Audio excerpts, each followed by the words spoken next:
Joseph Kleber é pai, é irmão, é amigo, é mentor. Cada vez mais ele se mostra em uma face diferente, mas com a mesma personalidade, com o mesmo vigor, com o mesmo carinho e seriedade com a qual ele conduz o trabalho. O Leonardo Moller foi convidado por mim especialmente para este bate-papo, porque eu falando sozinho não tem muita graça, e você, como conhece principalmente o conteúdo do trabalho escrito de Joseph Kleber e também do trabalho de ectoplasmia dele, eu acho que fica mais fácil você instigar, porque se deixar por mim termina tudo em 5 minutos, gente. Eu sou editor da Casa dos Espíritos, de fato, tem uns aninhos, né? Aí mais de 20 acompanhando, vendo a mediunidade de Robson Pinheiro, e como ele não é consciente dos fenômenos na hora que ocorrem, né? Há uma possibilidade de ter um espectador assim privilegiado. E também o livro, né, Robson, Espíritos em Minha Vida, o seu livro de memórias, nós escrevemos a 4 mãos e eu pude fazer contato com essas histórias todas. Essa série dos 40 anos de mediunidade de Robson Pinheiro, a gente, no episódio passado, falou de Joseph Kleber, entretanto, tanta coisa para contar, nem chegamos na psicografia desse espírito que é tão central na sua vida, que resolvemos fazer mais um episódio sobre ele. E então, Robson, um mês depois da manifestação, da primeira vez que eles se comunicam oralmente com você lá em Governador Valadares, em outubro de 79, um mês depois, ele então volta, ele diz, daqui a 30 dias voltaremos para saber a resposta se você aceita o trabalho da mediunidade com Jesus. E aí, o que acontece novamente foi uma materialização, conforme nós contamos no episódio passado? Ou... Não foi, a gente estava brincando entre os irmãos do lado de fora, do sobrado onde minha mãe vivia, e nos fundos da casa, a Bá, né, que já desencarnou e está presente aqui,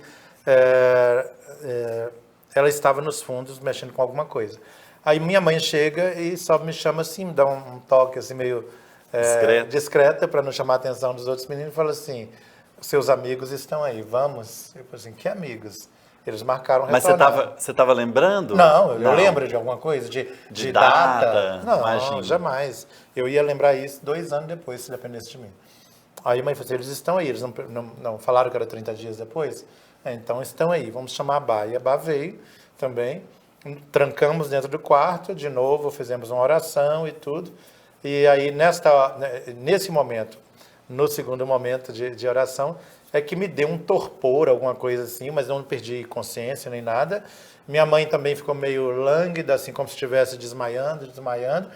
Na hora, lógico, a gente não vai nunca entender, naquela época, né, não tinha conhecimento para entender o que era o fenômeno da ectoplasmia, de materialização e tudo. E aí, os meninos brincando lá fora, com barulho e tudo. Aí, de repente, quando ele materializa mais os Arthur, o som acaba lá fora. Olha, cachorro para de latir, os meninos pararam de brincar, e cada um foi para o seu lado. Isso foi de dia? De dia, umas 5 horas da tarde aproximadamente. Incrível. E aí foi o silêncio total. Então, a languidez se deve em parte à doação de ectoplasma e provavelmente em parte a uma expansão de perispírito. Ou alguma ação, isso também, sim, eu acho que talvez é o mais forte isso que você falou, mas pode ser uma ação deles para acalmar todo o ambiente, que estava muito barulhento lá fora, né? E isso, claro, atinge a gente, não é? Né? Então, é muito intenso. E aí é nessa hora que o José pergunta para mim, e é tão interessante que isso grava muito na memória. Ele não tinha nada nas mãos, inicialmente. Ele vai aproximando, assim, tirando a máscara de médico, imediatamente, tirando os Arthur ao longe, assim, observando, com aquele olhar, assim, que engraçado que o olhar dos Arthur me incomodou bastante, é como se ele estivesse vendo dentro da minha alma, descobrindo o que eu estava pensando, e isso foi um incômodo, saber que alguém estava me devassando, né? Aí o José falou, pois bem, como nós não temos tempo, qual que é a sua resposta mesmo? Aí eu falei, ele começou. Aí eu falei assim, resposta o quê? Ele falou assim, ora, eu perguntei se você aceitava ou não a mediunidade com Jesus e você tinha 30 dias. Exatamente agora está fazendo. Agora, nesse momento. Porque a expulsão da igreja se deu por volta de 3h30 da tarde. Foi o tempo que eu saí, cheguei em casa, ele materializou foi lá por pelas volta de 5 5 horas. Não, agora que deve você falou ter sido aí, pontual. Às 5 horas e 7 minutos. Aí eu falei assim, olha, eu procurei de todo jeito voltar para a igreja, não consegui voltar, porque eles passaram uma carta, uma circular, falando a respeito do que ocorreu. Você tinha E apostatado aí da fé. ele falou assim, e eles estão corretos. Eles estão corretos. Quer dizer, em momento nenhum ele criticou a igreja por nada, né? É como se já estivesse... Porque dentro da forma de pensar do evangélico, Sim, aquele na era, teologia, sim. o mais correto a fazer era expulsar mesmo, não tinha outro jeito. Né? E aí eu falei com ele assim, olha, Jesus, o evangelho fala que nenhum espírito diz que Jesus é Senhor, a não ser por obra de Deus o Pai, na primeira carta de João. Então, como você está falando, em Jesus aceitar a mediunidade, com Jesus, o que significa esse trabalho de mediunidade eu não sei, mas desde que seja com Jesus, eu aceito. E ele não fez de rogado, imediatamente surgiu alguma coisa na mão dele, ele falou assim, pois eu tenho aqui algumas regras, então, que a partir de agora terão que ser observadas, e conforme eu lhe disse, não existe mais retorno à sua palavra a partir de agora. Você está destituído, então, de qualquer liberdade de voltar atrás. Agora as regras são essas. Essa condição ele tinha anunciado já no convite 30 dias antes, É lógico de não ter volta, né? Mas assim... Só essa, né? mas eu não sabia que era nessa rigidez toda, Sim, né? Porque não tinha como saber, né? Mas também com 18 anos, não né? tem Por como mais a que você gente... sentisse uma vocação Não, mas sacerdotal, assim, em algum sentido. Mas eu era muito sério, Leonardo, com as coisas espirituais. É tanto que eu falo assim, eu estou adolescendo agora, eu até escrevi esses dias no Instagram, adolescendo, porque eu estou descobrindo coisas que eu não vivi na minha adolescência, porque eu era de uma seriedade tão grande, porque a igreja evangélica, ela teve uma função... Do rigor também, né? Não é só uma seriedade, é um rigor, assim, né? Então eu era muito dedicado, muito. Eu acredito que eu era muito mais do que hoje pelo rigor da igreja. E aquilo foi necessário porque durante o meu período de adolescência, se eu tivesse me desviado para as coisas comuns da adolescência, eu não teria feito o trabalho espiritual. Então o rigor da igreja evangélica foi algo educativo para mim. Eu precisava passar por essa metodologia. Senão tudo estava perdido, né? É justamente ali. Então quando ele falou comigo assim, eu tinha uma forma de lidar com as coisas do Espírito, no sentido de Espírito Santo, de espiritual, uma forma sagrada para mim. Falar o nome de Jesus, para mim, era algo... Assim, eu não usava em qualquer momento o nome de Jesus. Sempre sabe? com uma reverência. Com uma reverência, com cuidado de não falar a qualquer momento, porque era sagrado demais. Na hora que eu ia para a igreja, eu tinha que vestir a melhor roupa que eu tinha. E a gente não tinha posses naquela época, né? Mas minha mãe, eu lembro que mãe fazia de tudo por mim, embora ela não fosse à igreja. Ela engomava as minhas roupas, então eu ia com aquela roupa assim, impecável, assim, engomada. O melhor ela comprou para mim. ao alcance. Ela não tinha como comprar um terno para mim, eu não tinha o dinheiro que eu ganhava só um salário. Não tinha como comprar, então ela comprou num bazar da Pechincha um terno que eu me lembro até hoje, é bege claro, e aí ela engomava o terno, que ele ficava impecável, aquele terno assim, que eu usava na igreja. Então, mas aquele terno para mim era um manto. Sabe? Ao vestir o terno, era meio iniciático, eu falava assim, pronto, eu estou consagrado ao trabalho agora. Então tinha esse significado para mim. Então quando o José falou assim dessa coisa de não ter retorno, eu também interpretei assim, é algo sagrado. Eu só não conheço o que é. Entendi. Né? Então eu tenho que ter cuidado ao pesquisar, né? Ao aceitar ou não. Então quando eu aceitei, eu não aceitei com medo. Lógico que eu não sabia a dimensão da coisa, se soubesse. Eu nem sei se eu aceitaria na época ou não. Às vezes eu brinco assim, eu não teria aceitado.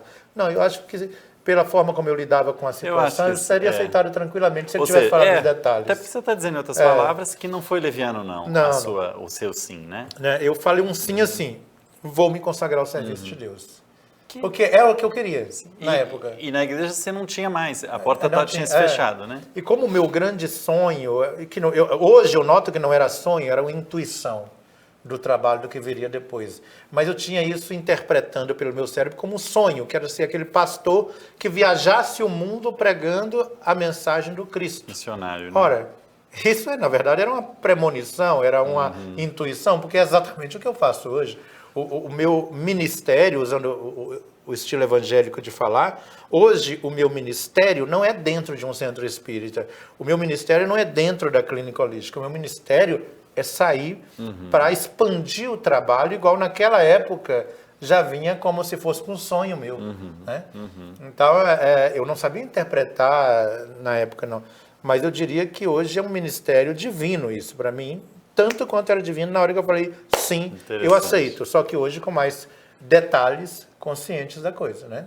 Então, isso faz também com que a gente tenha uma consciência da santidade do projeto de Deus, da santidade do projeto divino e da necessidade da coragem.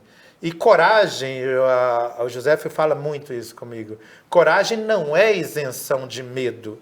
Coragem é ter medo e ir a si mesmo, apesar disso, porque você enfrentar. tem fé. Então, coragem é você enfrentar. Não, eu tenho medo, mas eu vou porque eu tenho fé e sei que vai ser assim. E enfrento esse medo. Então, se não tiver coragem, a gente não aceita esse ministério. Eu vou usar ainda a palavra, né, do jeito evangélico, que eu acho que é a palavra mais,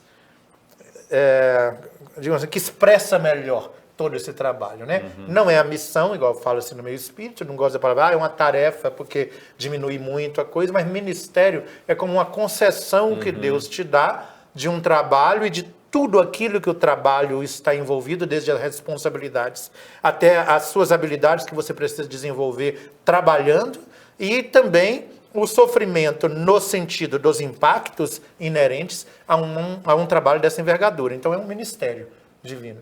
Então, é um excelente nome. Eu acho que ele engloba melhor isso. Então, esse ministério, ele é santo, ele é sagrado. Por mais que você esteja divertindo, por mais que você esteja dançando, cantando, de férias e tudo, você está no seu ministério. Eu lembro do Jamar, né, do Jamar, que ele fala assim, mantenha sempre um olho fechado e um olho aberto, você nunca estará de férias.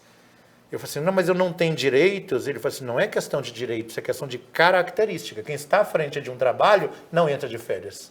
Um patrão numa empresa, ele não tem férias. Os 30 dias que ele tira, ele fica o tempo inteiro sabendo como está na empresa, porque senão ele encontra problema maior quando voltar. Então, você tem que estar o tempo inteiro atento, por mais que você pretenda descansar. Então, essa é a ideia do ministério, desse envolvimento. Ele entranha mais do que nos poros da gente, porque ele faz parte de tudo. E me dá uma sensação, Leonardo, e isso foi aumentando ao longo do tempo, mas na época que nós desenvolvimos um trabalho entre médiuns, isso ficou mais evidente hoje, numa dimensão maior, que você mesmo falava comigo assim... O Entre Médiuns é o encontro que, de alguma forma, precedeu o encontro mundial, né? E começou em 96... Não, 98 por aí que começamos. Eu acho que o primeiro foi Entre Médiuns 98, exatamente, na Casa Espírita, e em 99 no SESC Senat em Contagem. E você, em certo momento, você falava comigo assim, que eu não tinha essa consciência enquanto a coisa ocorria. Você fala assim, nossa, Rob, você fica agitado de um lado para outro, você está sabendo tudo o que está acontecendo em todo lugar ao mesmo tempo. E você não desliga, você tem que desligar e descansar. Isso foi aumentando com o tempo. É como se assim, eu sei agora o que o Mike está fazendo lá, porque tem que fazer isso, aquilo, outro. Não é uma onisciência, não é nada disso.